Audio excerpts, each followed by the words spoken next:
Oh, we are joined here today by BlackRock's Jay Green. Jay, how you doing? All right, yeah, good. You're here showing off Split Second. We haven't seen this game for a while. We've got the game up on the screen. You ready to jump into this? Yeah.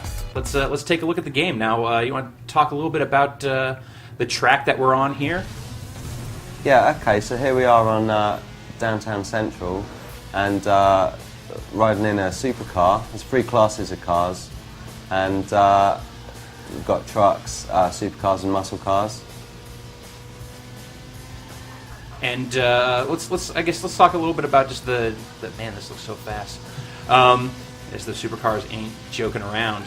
Let's talk just kind of like what it is that separates Split Second from the other kind of action driving games that are out there, which turned into a very competitive field all of a sudden. I don't know what happened, but yeah, you know, things go that way, don't they? Split Second's a very arcadey racing game, but it's got a unique angle on things in that the environment's very much kind of like an action game, and so there's dynamic, what we call power plays all around the track. Okay. And these are big explosive events. That's what you won't find in another racing game.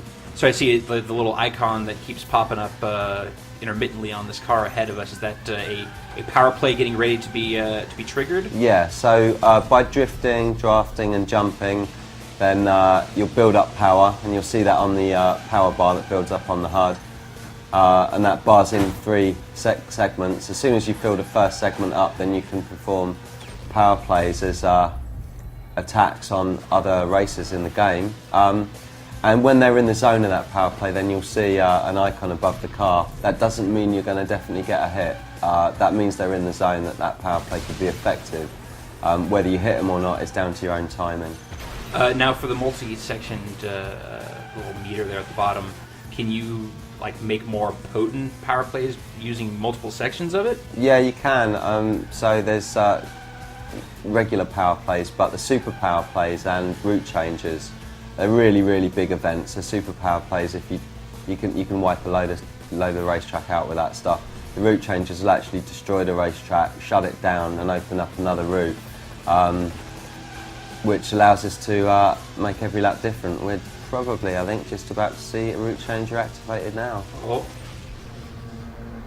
Oh God! You just blew up that tower. Oh my God! That's terrible. So what have you done? Yeah, that's ruined. So that's then for the rest of the race. So persistent. So most of the other power plays, they kind of reset on each lap?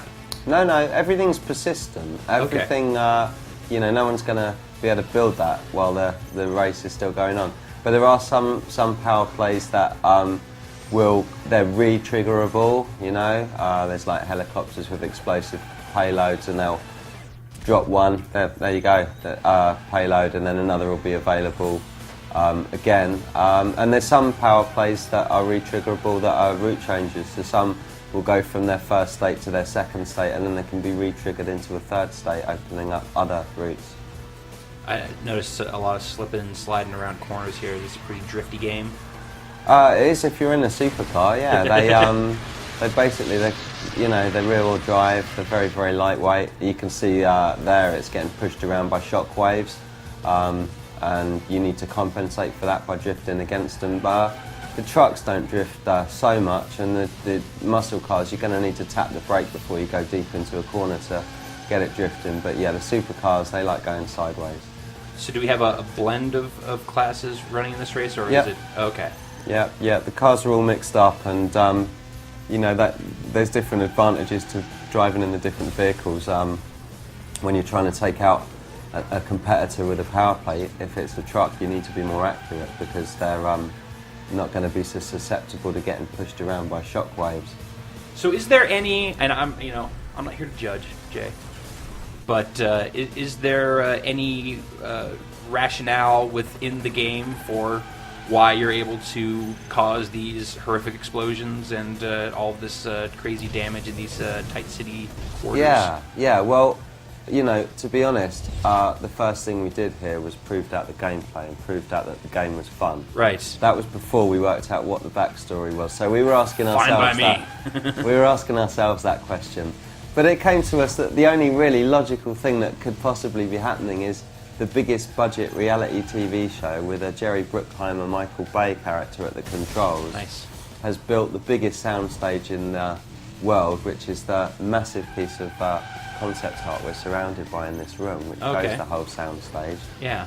And in go the competitors, and the whole place is rigged with dynamic events that are remotely controlled by the car. So, and that backstory, as that grew, that was something we really kind of embraced on the team, and it became something we could really sort of all get behind to give the place a unified look and work on the kind of way the cars look and the way the HUD, the way the front end, everything goes, hangs off that same reality TV show theme. But well, it's definitely like a ridiculous enough a premise to kind of match the ridiculousness of the action that we were seeing on screen here. Yeah, what happened first was we got a demo of proof of concept together, and we got it working as an 8-player network experience, it's fun. We presented it to Disney. They went, okay, yeah, this is definitely fun. And once we'd proven that out, then after that we work on story and everything. But that's the way we operate at BlackRock. First thing we do is proof of concept, and that's all about gameplay. Gameplay's king.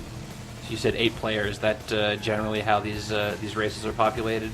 Yep, it's 8 players. When you're racing against the AI, 7 AI racers, and we've got 8-player network going on at the studio, and that's every day. There's the network games, and we've got it working as 2-player split screen as well. Oh, route change. Oh God, that It's a train. big one. It's not gonna. Yep.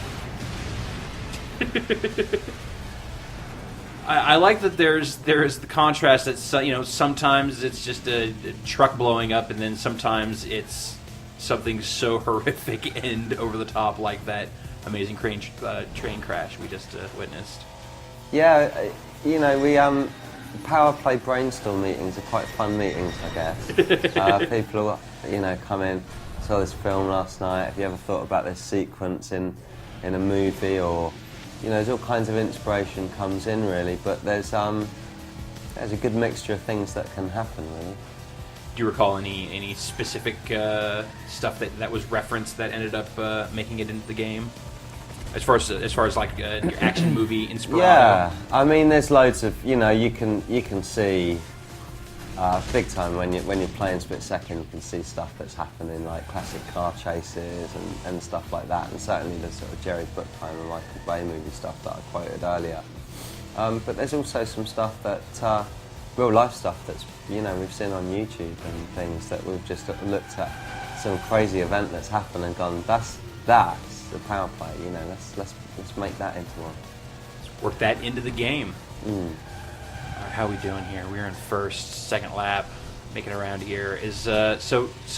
Then the game all takes place in this soundstage city, but there's different districts, different kind of moods to the different areas. Yeah, there is. So yeah, I mean, in looking around the artwork that's surrounding us here, then yeah, you've got like a dockyard and downtown. The top there's an airport.